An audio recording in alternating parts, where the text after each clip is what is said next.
Hello guys, welcome back to the Cricket Continent YouTube channel and Facebook page. So it's T20 World Cup year, the 2024, and all the teams have started to announce their squad for this tournament. In this video, we will be discussing the Black Caps squad for this year. So today we got James Grieve with us, a New Zealand cricket fan. So hey James, how are you doing today? Good evening, mate. Thank you for having me. I'm very well, thank you. Looking forward to jumping on and chatting a bit of cricket leading into what should be a pretty exciting Cricket World Cup. That's great, James, that you're feeling amazing. So we will be starting with our first question. Kane Williamson as a captain. Are you in favor of that? There were many other good players who can play fast cricket than Kane Williamson. What do you think about that? Something I've seen pop up over a few different social media pages over the last probably week or so. For me, it's a no-brainer. I think Kane Williamson absolutely should be the captain. Best looking beard in world sport, in my opinion.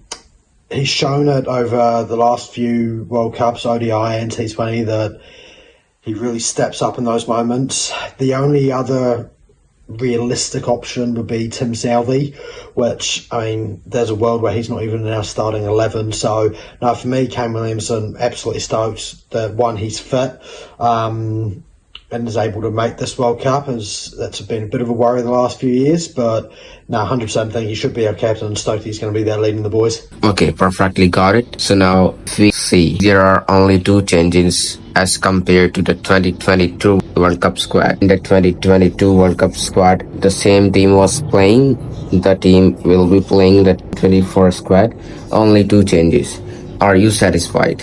Yeah, two changes from 2 years ago. It's pretty rare. You don't see that a lot, especially in professional sport in this day and age.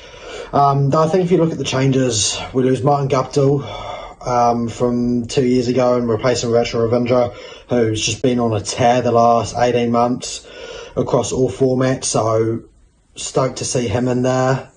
And then the other one's Adam Milne, who's had a really unfortunate run with injuries over his career. See him replaced with Matt Henry.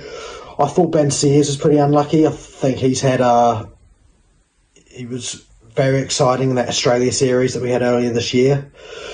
Can understand them going with Matt Henry, going experience over youth, but ultimately I'm pretty happy with how that squad looks. Okay, got it. Who can be the trump card for Black Caps? Trump card. Looking at this squad, for me, mate, my trump card, and I named him in my 11, but I don't think he'd be in a lot of other people's. And he's probably sitting number 3 behind Santner and Sodhi in terms of our first choice spinners, and that'd be Michael Bracewell. Been out for a little bit, I think had a broken fingers over the last 12 months or so that have kind of had a bit of an impact on his playing. But when he has played at both T20 and ODI, he's looked good. He's a good solid all-rounder that can swing the bat and go when needs to. But I like his ability with the ball. I like his composure, which as a spinner in T20, as we all know, is huge. I think he's got the ability to limit the runs late in that middle order of the innings, just to slow up and put a bit of a deadbolt on innings and really force teams to take some risks against him and other bowlers that they probably wouldn't normally do. So for me, he could be a little bit of a trump card outside of the normal big names, the likes of your Conways, your Mitchells, your Kane Williamsons and your Trent Bolts, etc. Okay, so you got the squad.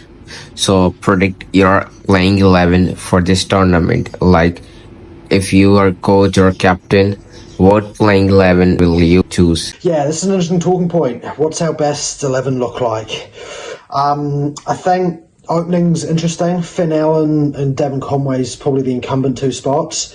I like Rachel Ravindra up there with Conway. So I think if we don't see Finn Allen perform, Rachel comes in.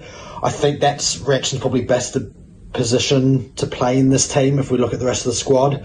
Kane Williamson, Darryl Mitchell, Glenn Phillips are 3, 4 and 5, and I think that something pretty brave is going to have to happen for that to change. Then I think it gets interesting. For me, I'd be looking at probably the likes of Jimmy Neesham. That firepower in the back end of innings I think is incredibly important in this format. Then I'd go, obviously it depends how these wickets in America are going to play. It's a bit of an unknown, but I'd be looking at probably a Michael Bracewell, Mitch Santner double spin head up there. And then I'd go with the experienced Lockie Ferguson, Tim Southey and Trent Bolt. Obviously Conway being my keeper and Kane as my captain. Okay, so last question. What do you think? At what stage New Zealand are gonna finish this tournament? Well, I see us obviously getting through to Super 8. I think we top the group, followed by the West Indies. Super 8, it's going to be interesting. I think heart, obviously, that we make the semi-finals. Heart says we win the thing, but it's probably the heart thinking more than the head, if I'm honest with you. But I think realistically, our semi-finals is probably our ceiling. Though it's the great thing about world tournaments like this and knockout, when you get to knockout games, it's just different. It's a different beast. Anything can happen. You could have snuck in. We saw this in 2019. It's a prime example with the ODI World Cup. We snuck into fourth. We were bloody lucky to get there. Only really got in there because of a rained-out game against India. Come up against India, who've been playing some phenomenal cricket, and absolutely dealt to them. Bowled brilliantly, batted brilliantly, set the total, and then bowled brilliantly to shut that game out, and no one gave us a hope in hell of winning that game. So I think if we make the semis, we've got every shot, but my expectation is to make the semi-finals, and whatever happens after that, I'll be extremely happy. Okay, so thanks James for your time. It was nice hosting you. We'll meet in another podcast. Subscribe to our YouTube channel and Facebook page, The Cricket Continent. Follow us on Instagram as well. Bye.